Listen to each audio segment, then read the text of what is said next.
안녕하세요. 저는 40살에 8살 된 아이 하나 키우고 있는 여자입니다. 제가 여기에 사연을 신청한 이유는 다름 아닌 시한부 인생으로 세상을 떠난 아빠가 너무 불쌍해서 어떠한 위로라도 받고 싶어 이렇게 적어 내려가 봅니다. 살다 살다 이렇게까지 해야 될 이유를 느끼지 못하겠네요. 남편을 만나 결혼까지 했고 입이 닳도록 아들 하나만 낳아주면 네가 해달라는 건 다 해준다고 하셔서 제가 원하는 대로 아들, 딸 선택할 수 없지만 다행히도 아들이 나와줘서 정말 시댁에 이쁨 받으며 지내왔었습니다. 성격이 와일드하신 편이라 좀 거부감이 들긴 했지만 그렇다고 나쁘다고 생각해 본 적 없었어요. 저에게 무엇이든 하나라도 챙겨주려고 하셔서 그런 마음을 알았기 때문에 저 또한 노력하면 시어머니와의 관계는 더욱더 좋아질 거라 생각했었습니다. 그런데 결혼하고 나서 알게 된 문제가 있었어요. 저희 아빠 생신과 시댁 제사가 겹친다는 걸 알게 됐죠. 그래도 나는 이건 좀 아닌 것 같은데? 당신이 말 좀 잘 해봐봐. 내가 대놓고 말하면 어머님께서 분명 싫어하실 거 아냐. 하필 아버님 제사랑 아빠 생신이 겹칠 게 뭐람? 상황에 맞춰서 시간을 조율할 수 있긴 하지만 그렇다고 매년 아버님 제사를 먼저 참석할 수는 없잖아. 어느 정도 조율은 필요하다고 생각하는데 당신이 중간 역할을 잘해주면 안 될까? 내가 이 문제는 어머니랑 대화 좀 해볼게. 상당히 예민해질 수 있기 때문에 조심할 필요는 있을 것 같네. 이런 식으로 겹치게 될 거라곤 나도 전혀 예상하지 못해서 조만간 어머니 집에 한번 내려가야 되거든. 그때 진지하게 대화해볼게. 결혼하고 나서 아빠의 첫 생신일과 세상 떠나신 아버님의 제사를 한 번에 그날 하루에 지낼 수는 없었습니다.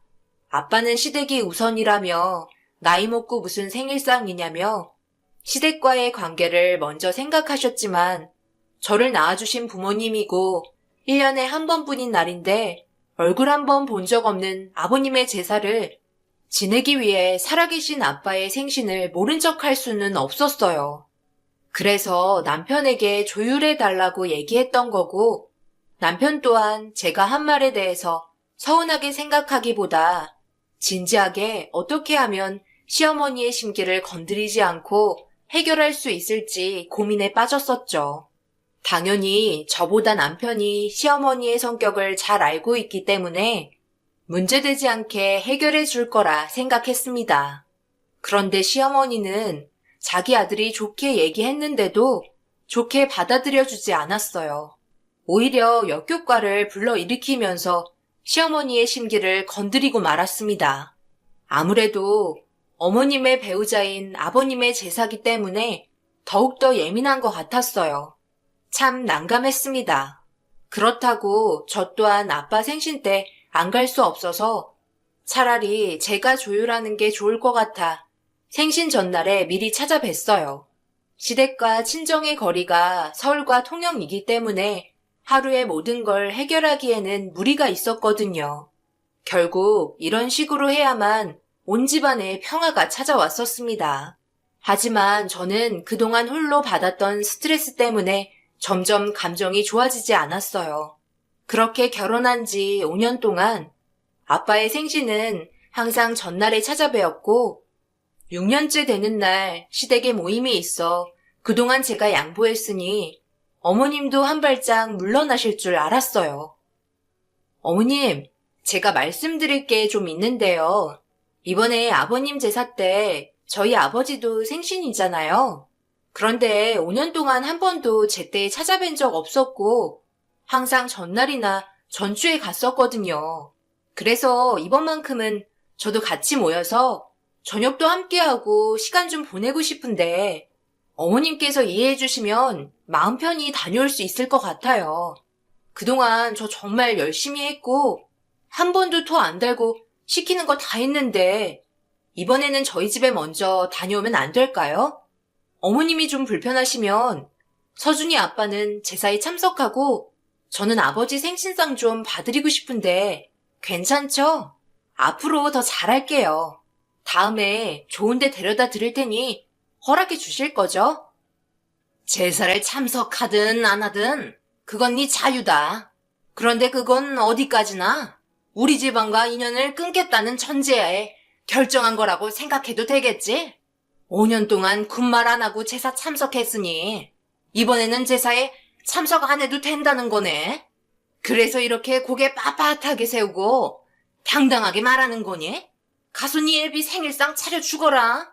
시댁에 다시는 발붙이지 말고. 친정이 우선이니 시댁이 우선이니? 너는 그렇게 생각이 없는 거야? 그렇게 말하면 내가 다녀와라. 그동안 고생 정말 많았다. 죽은 사람이 먼저니? 당연히 산 사람이 먼저지. 라고 할 줄 알았어? 네가 잘한 게 뭐가 있는데?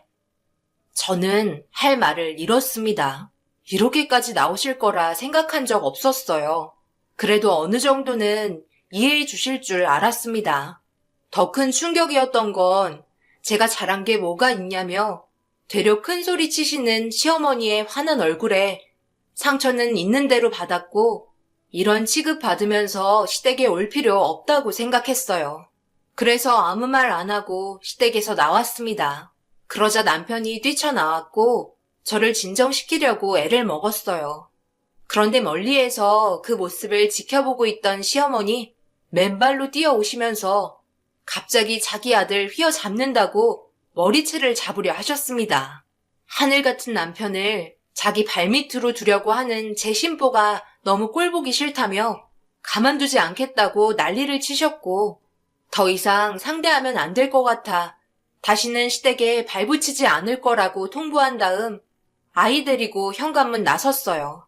남편도 나중에 다시 얘기하자며 시어머니 말리고 저 따라왔어요.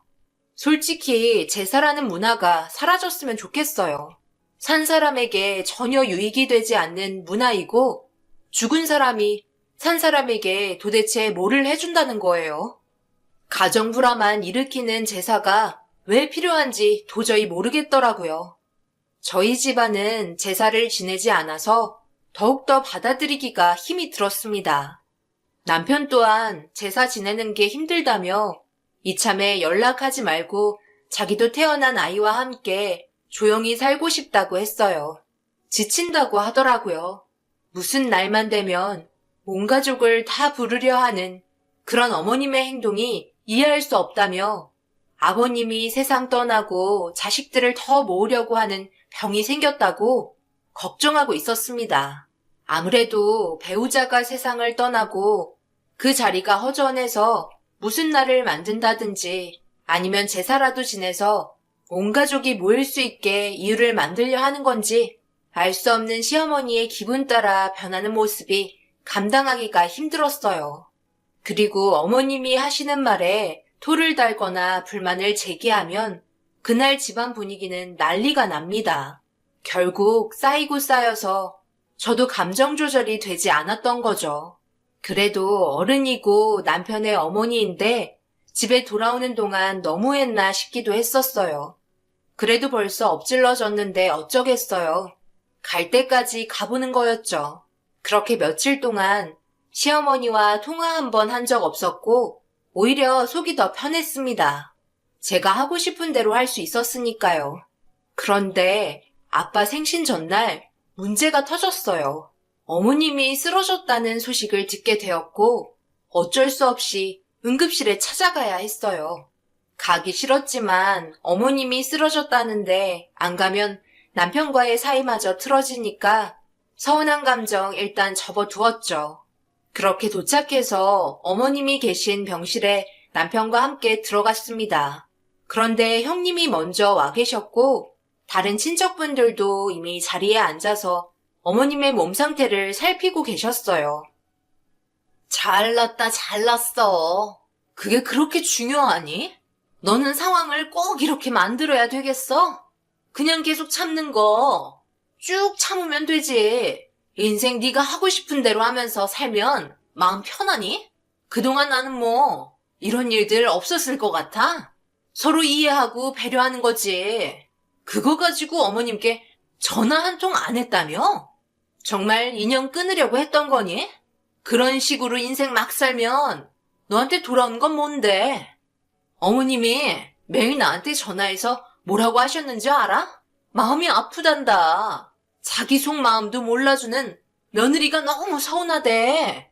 그런데 동서는 그동안 어머님한테 안 좋은 감정만 가지고 있었지? 어머님이 동서한테 못하기만 했었어? 잘해줄 때도 많았잖아. 형님, 제가 그런 거 모르겠어요? 당연히 잘 알죠. 그만큼 저도 노력 많이 했다고요. 그리고 사람마다 느끼는 감정이 다르고 경우가 다른데 왜 형님 기준으로 판단하시는 거예요? 그렇게 따지면 형님은 뭐 잘하신 거 있으세요? 명절마다 항상 늦게 오시잖아요. 음식 다 준비해 놓으면 그제서야 얼굴 내미시고 하루 종일 힘들게 전 부쳐 놓은 거 싹 가져가서 막걸리 먹으면서 TV 보시잖아요. 그리고 집에 돌아갈 때 형님만 전 맛있는 거 미리 싹 포장해서 가져가시고 저희는 다 찢어지고 못생긴 거 남은 잔반 가지고 가고 그것뿐인 줄 아세요? 제사상도 제가 다 준비했어요. 형님은 그냥 어머님께 돈만 드리고 안 오실 때도 있잖아요. 오셔도 제사 음식 만든 거 싹쓸이해서 가져가시고 그런데 저한테 이렇게 말씀하실 자격 있다고 생각해요? 돈으로 뭐든지 막으려 하지 마세요. 그리고 할 말은 하고 살아야지 안 그럼 병 생겨요. 제가 스트레스 받아서 암이라도 걸리면 형님이 제 인생 대신 살아줄 것도 아니잖아요? 괜한 걸로 트집 잡으려 하지 마세요. 정말 감정 억누르고 병원에 찾아간 건데 형님의 한마디에 결국 쌓였던 감정이 더 크게 터지고 말았어요. 따로 불러서 얘기하는 것도 아니고 친척분들 많은데 그 자리에서 저를 면박 주는 게 너무 화가 치밀어 오르더라고요. 제 입장은 아예 생각 안 하시고 형님 입지만 중요한 거였죠. 그래서 저도 그동안 형님한테 쌓였던 감정 터뜨렸고 병원은 아수라장이 되었습니다. 형님과 저와의 감정 싸움이 남편과 아주버님의 감정 싸움으로까지 이어졌어요. 그때 어머님의 표정을 확인할 수 있었습니다. 아차 싶으셨는지 잘못 판단했다 생각하셨던 것 같아요. 의사의 진단 결과 어머님은 몸이 아주 건강하다는 판정을 받았고 응급실에 실려온 이유는 정말 어이없게도 제가 아빠 생신상 차려드리러 가는 모습이 꼴보기 싫어서 세운 계획이었습니다. 결국 그날 엄마한테 전화해서 시댁에 있었던 일 전해드리고 주말에 찾아뵙기로 했어요. 그런데 더 충격적인 건 그날 저녁 어머님이 퇴원하시면서 뭐 줄 게 있다며 잠시 시댁에 들리라고 하셔서 가기 싫었지만 모두들 제가 무슨 말을 할지 입만 쳐다봤고 결국 그런 부분들에 더 이상 감정 소비하고 싶지 않아 시댁으로 가게 되었습니다. 그런데 엄청난 일이 벌어졌었죠. 아버님 제사상이 전부 준비가 되어 있었고 도착하자마자 제사가 진행이 되었어요. 결국 시어머니의 게임에 저는 넘어갔던 거고 아버님 제사에 참석하게 된 거였죠. 너무 어이가 없었습니다. 한순간도 잊고 싶지 않았던 시댁에 발을 들인 제가 멍청했어요. 어머님이 주겠다고 했던 건 다름 아닌 제사 음식이었습니다. 역시나 차별은 있었어요. 형님 제사 음식은 잘 만들어지고 맛있는 것들 위주였고 저는 못생기고 맛도 별로 없는 것들 위주였습니다. 남편도 같은 뱃속에 나온 자식인데 대놓고 차별은 좀 아닌 것 같아 제사 음식 안 가져갔어요.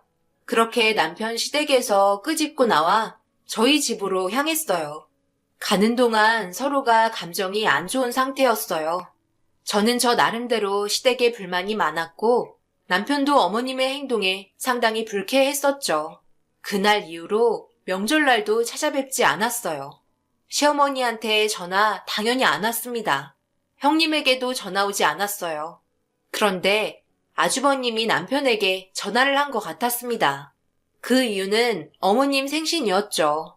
명절은 그렇다 쳐도 어머님 생신은 챙겨야 하지 않겠냐며 아주버님의 화를 내는 목소리가 수화기를 통해 들려왔고 남편과 점점 언성 높여 말하는 모습에 더 이상 참을 수 없어 바꿔달라고 했어요.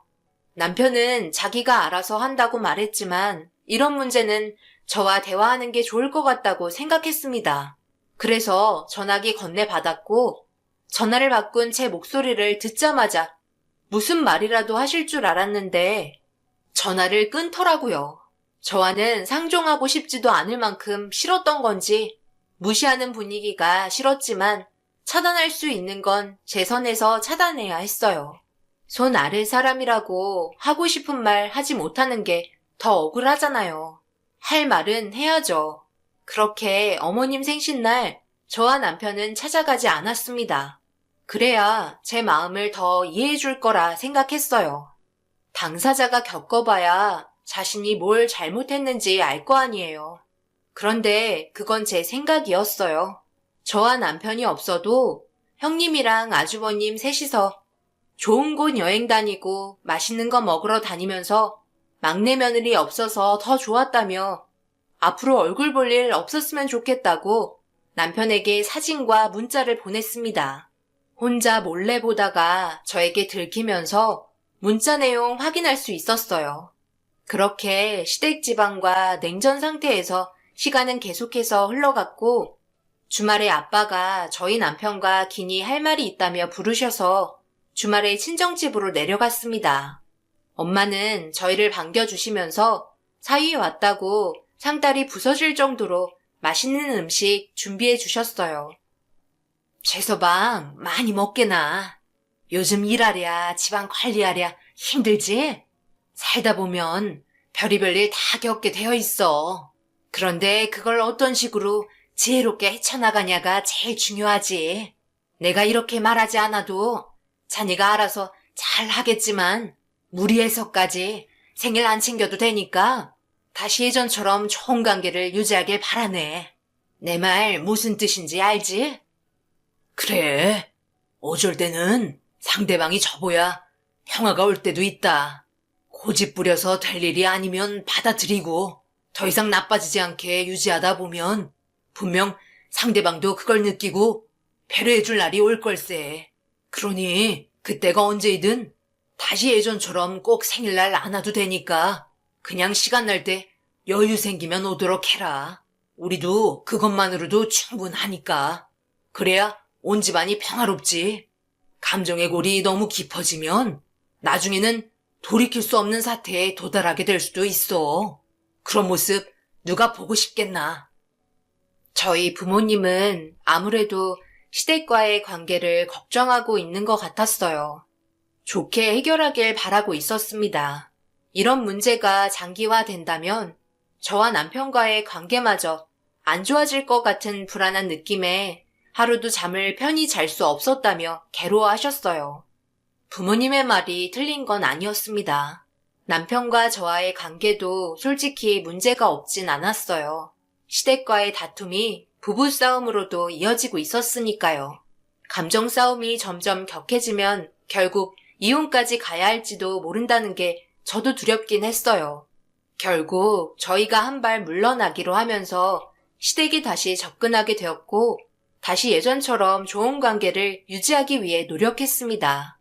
저희가 먼저 안 좋았던 일들 하나하나 정리해 나가니 어머님은 금세 풀리셨고 형님과 아주버님도 더 이상 일을 크게 만들지 않았어요.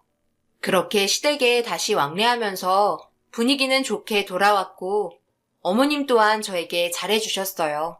어느새 남편과 결혼한 지 9년이라는 시간이 흘렀고 평화롭게 삶을 살고 있는데 엄마의 전화 한 통에 급하게 병원으로 달려가게 되었습니다. 아빠가 대장암 4기 진단을 받게 되었고 얼마의 시간이 없는 상태였어요. 시한부 판정을 받은 상태였죠. 하늘이 무너질 것만 같았어요. 그동안 살면서 아빠와 보낸 시간 얼마 되지도 않는데 갑작스럽게 세상을 떠날 준비를 하신다는 게 도저히 믿기지 않았습니다. 결국 모든 걸 뒷전으로 하게 되었고 아빠와 함께 많은 시간을 보내기 위해 병원 근처에 작은 원룸 하나 월세로 얻었어요. 집과의 거리가 너무 멀어 방 하나 구하는 게 좋을 것 같다고 판단했었죠. 회사에도 사정을 얘기하니 배려해 주셨고 최대한 아빠와 많은 시간을 보냈습니다. 그런데 어김없이 찾아온 아빠의 생신날이 다가왔고 시댁에서 아빠의 상태를 알게 되자 걱정을 많이 해주셨어요. 시어머니는 저에게 안부 전화를 주셨습니다. 사돈어른 몸은 괜찮고 세상에 이런 일이 다 있다냐? 좋은 거 많이 드시고 무리하지 마시라 그래. 스트레스 안 받는 게 제일인 거 알지? 남일 같지 않아서 그래. 네 시아버지도 암으로 세상을 떠났잖아. 그래서 내가 안 써둔 마음 잘 알지. 네, 어머님이 걱정해 주신 마음 전달할게요. 그런데요, 어머님, 다름이 아니라 이번에 아빠 생신날은 같이 시간 보내드리면 안 될까요? 이번이 아빠와 보내는 마지막 시간인 것 같은데 이번만큼은 제 마음 이해해 주셨으면 좋겠어요. 그래, 이번만큼은 내가 너에게 특별히 배려해 주마. 얼마의 시간 남지 않은 거 한 발 물러나 이해해 주마. 그런데 그날 저녁 올라와야 하는 건 알지? 어차피 지금 병원 근처에 방 잡아놓고 생활하고 있다며.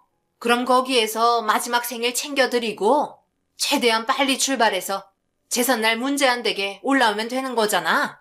시애미가 결정한 대로 따르는 게 제일 좋은 방법인 것 같다. 최대한 많이 배려해 준 거니 그런 줄 알고 그럼 끊는다. 늦지 않게 꼭 와야 한다. 시어머니와 통화를 끝내고 늦지 않게 가면 될 거라 생각했어요. 어차피 병원에서 나가지 못하는 몸 상태라 병원에서 엄마가 생일상을 준비해 준다고 하셨어요. 그리고 다음날 아침에 엄마와 함께 아빠 생신상을 준비하기 위해 시장에서 장을 보고 엄마 집에서 같이 분주하게 움직이고 있는데 병원에서 갑자기 전화가 왔고 하던 거 다 미뤄두고 급하게 병원에 찾아가니 아빠의 몸 상태가 별로 좋지 않았어요. 아무래도 그동안 지속적으로 치료했던 암이 재발한 것 같았습니다. 여기저기 전이가 많이 되어 있는 상태라 가망이 전혀 없었어요. 결국 그날 생신상 준비하지 못했고 위태로운 아빠의 모습에 그날 쉬지 않고 눈물을 흘렸습니다. 어렸을 적부터 함께 있던 추억들이 떠올랐고 세상을 떠나시면 더 이상 같이 있을 수 있는 시간조차 없다는 게 저에겐 너무나 가슴 아프게 다가온 것 같아요. 아빠는 경련과 혼수 상태를 번갈아가며 힘들어하셨고 전보다 조금 더 강한 약 처방으로 그나마 조금은 나아졌어요. 아무래도 진통제 효과가 크지만 그것도 어느 정도의 시간만 허락해주지 약효가 떨어지면 그에 따른 고통은 더욱더 심했습니다. 그런데 시어머니한테 전화가 왔어요. 아무래도 제삿날 늦어지는 이유를 듣고 싶어 하셨어요. 결국 전화를 받았고 예상했던 대로 안 좋은 말들을 늘어놓기 시작했습니다. 그런 말들을 들으니 너무 가슴이 아프더라고요. 내가 너한테 약속 지키라고 하지 않았니? 그럼 하늘에 구멍이 뚫리는 한이 있더라도 약속은 지켜야지. 그런데 너는 시애미 말을 완전 무시하고 있구나. 내가 너한테 얼마나 더 배려를 해줘야 하는 거야?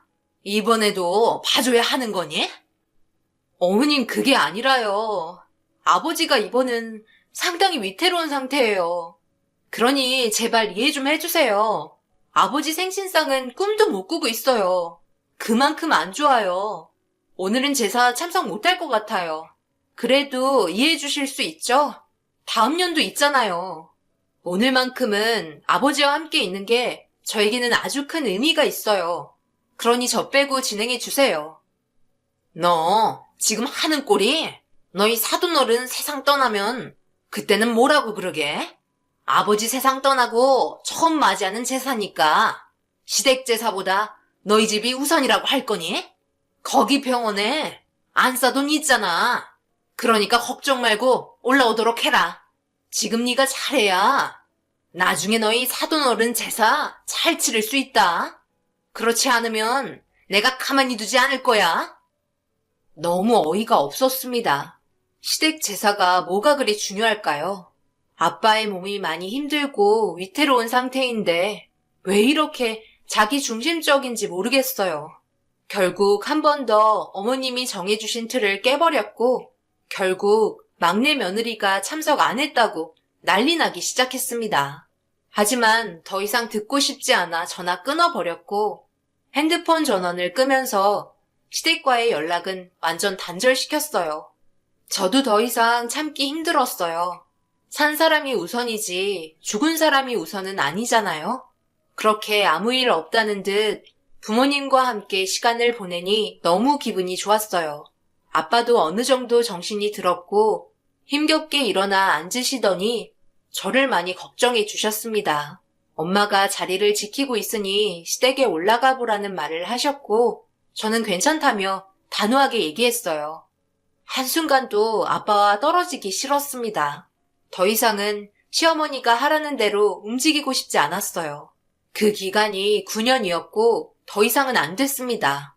아예 관계를 끊더라도 마지막 아빠 가시는 길 후회하지 않게 자리를 지켰어요. 그렇게 한참 동안 병실에 자리를 지키고 있는데 잠시 자리를 비운 엄마가 금세 아빠의 생신상을 차려주었어요. 12시가 넘어가기 전에 오래간만에 가족이 함께 모여 조촐하지만 의미를 두는 게 더 좋은 거라며 한자리에 모여 생신날을 축하해주고 있는데 갑자기 병실 밖에서 소란이 일어나고 있었어요. 남편 목소리가 들리는 듯 했습니다. 너무 늦은 시간이었고 제삿날이라 남편이 올 시간이 아닌데 병실 문이 활짝 열리면서 엄청난 일이 벌어지고 말았어요. 어머님이 저만 바라보며 걸어오셨고 다짜고짜 아빠 무릎에 놓여있던 생신상을 뒤엎더니 제 얼굴에 손찌검을 하셨습니다. 시애미를 개똥으로 안다며 병원이 발칵 뒤집힐 정도로 난리치셨어요. 너무 순식간에 일어난 일이라 대처할 수도 없을 정도로 갑작스러웠어요. 네가 감히 내가 전화 끊기도 전에 먼저 끊어? 너 시애미를 개똥으로 알고 있는 거니? 요즘 오냐오냐 해줬더니 기세가 하늘을 찌르지? 잘해줄 때 더 조심해야 된다는 거 몰라? 내가 더 이상은 너의 행동을 그냥 넘어갈 수 없어서 제사도 때려치우고 아들 차 타고 내려왔다. 곧 떠날 양반 생일상 차려줘서 모른다고 이 난리를 치는 거야? 쇼를 하네 쇼를 해. 지금 이게 뭐하는 짓입니까? 먹을 만큼 먹은 사람이 자식들 보기에 부끄럽지도 않나요? 그리고 여기가 어딘 줄 알고 이 난리를 치는 거예요? 여기에 저희만 있는 것도 아니고 다른 사람들도 있는데 이런 개념 없는 행동을 하는데 대접은 받고 싶은가 봐요. 당장 나가세요. 그리고 제 딸에게 손찌검한 행동에 대해서는 그냥 넘어가지 못할 겁니다. 법대로 처벌할 테니 지금 당장 돌아가지 않으면 경찰에 신고하겠습니다. 최서방 뭐하고 서 있어? 당장 안 싸돈 밖으로 쫓아내지 않고. 그 순간 시어머니 아빠의 말에 참을 수 없었는지 저를 밀쳐서 넘어뜨리고 아빠가 한 말에 화가 치밀어 올랐는지 다시 말해보라며 소리치기 시작했어요. 그러자 아빠가 감당할 자신이 있냐고 시어머니를 무섭게 쳐다보셨고 시어머니는 그런 아빠를 보면서 이제 곧 세상 떠날 사람 뭐가 두렵냐며 멱살을 잡고 흔들고 있었습니다. 그러자 아빠가 갑자기 가슴을 움켜쥐셨고 경련을 일으키기 시작했어요. 아무래도 엄청난 충격으로 인한 쇼크 상태가 온 것 같았습니다.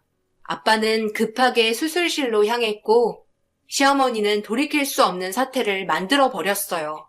저희는 아빠를 어떻게 해서든지 살리려고 노력하고 있었는데 시어머니의 행동은 아빠가 세상을 떠나게 하기 위한 위협이었습니다. 결국 저는 그 자리에서 경찰에 신고를 했고 시어머니는 난리를 치면서 경찰서로 연행이 되었어요. 그러면서 하는 말이 저희 아빠가 쇼하는 거라며 갑자기 발작을 일으키는 사람이 어디 있냐고 자기는 잘못 없다면서 병원이 떠나갈 정도로 소리치고 나가셨습니다. 그렇게 시어머니는 법적인 처벌을 면할 수 없었어요. 아빠가 몸 상태가 좋지 않은데 더 악화시키게 한 죄와 병원에서 난리친 부분들과 그리고 저에게 손찌검한 정신적인 피해에 손해배상 청구를 소송했어요. 그런데 여기에서 더 큰 문제가 있었습니다. 아빠가 깨어나지 못하고 있었어요. 만약 아빠가 정신을 차리지 못하면 어머님의 죄는 상당히 크게 작용하게 되어 있는 상태였죠. 어떻게 해서든지 살리려 노력했는데 그 기간을 단축시켰고 최악의 상황까지 빠뜨린 시어머니는 법적인 처벌을 기다려야만 했습니다. 언제든지 형량이 무거워질 수 있는 상태였어요. 그리고 결국 아빠는 세상을 떠나고 말았습니다. 그동안 정말 힘들게 버티고 있었는데 손을 놓고 마른 것 같았어요. 그와 동시에 어머님의 형량 또한 더 높아지게 되었죠. 모든 책임이 시어머니한테 돌아가게 되었고 징역을 면할 수 없었습니다. 현실을 받아들일 수 없었는지 자기는 잘못이 없다며 전혀 그럴 의도가 아니라고 했지만 주변에서 지켜본 사람들이 증인으로 참석하게 되면서 돌이킬 수 없는 결과를 가져오게 되었어요. 그렇게 시어머니는 현재 구치소에 수감되어 있는 상태입니다. 아빠가 세상을 떠나기 전에 선택하신 일이었을까요? 지금도 그때의 일들이 믿어지지가 않습니다. 남편도 이런 일들이 벌어지고 가슴 아파하지만 어쩔 수 없는 경우라 현실을 받아들여야만 했어요. 남편도 시어머니의 잘못된 행동을 인정하고 있었으니까요. 그리고 더 이상 형님 댁과 연락하는 일도 없었고 아예 인연 끊고 살기로 했습니다. 결과적으로 시어머니의 못된 심포가 자신을 암흑의 구렁텅이로 빠뜨려 버렸지만 자신의 잘못을 끝까지 인정하지 않고 있어요. 저는 병실에서 시어머니의 행동을 아직도 잊을 수가 없습니다. 저희 가족 정말 오래간만에 모여 아빠가 세상 떠나기 전에 엄마가 준비한 생신상이었는데 그걸 엎었다는 게 이해할 수 없었고 거기에 더해 저희 부모님이 보는 앞에서 제 얼굴에 손찌검한 것 또한 도저히 용납할 수 없어요. 2번 다시 얼굴 볼 일 없었으면 좋겠어요. 그리고 마음 편히 보내드리지 못한 아빠에게 죄송할 뿐입니다. 부디 그곳에서는 편히 쉬셨으면 좋겠어요. 제 사연 들어주신 분들, 사람이 살면서 심보가 고약하면 언젠가 배로 돌아오는 것 같아요. 항상 배려하시고 좋은 마음 가지며 살아가시길 바랍니다. 나중에 배려한 만큼 더 많은 것들이 돌아오는 것 같아요. 감사합니다.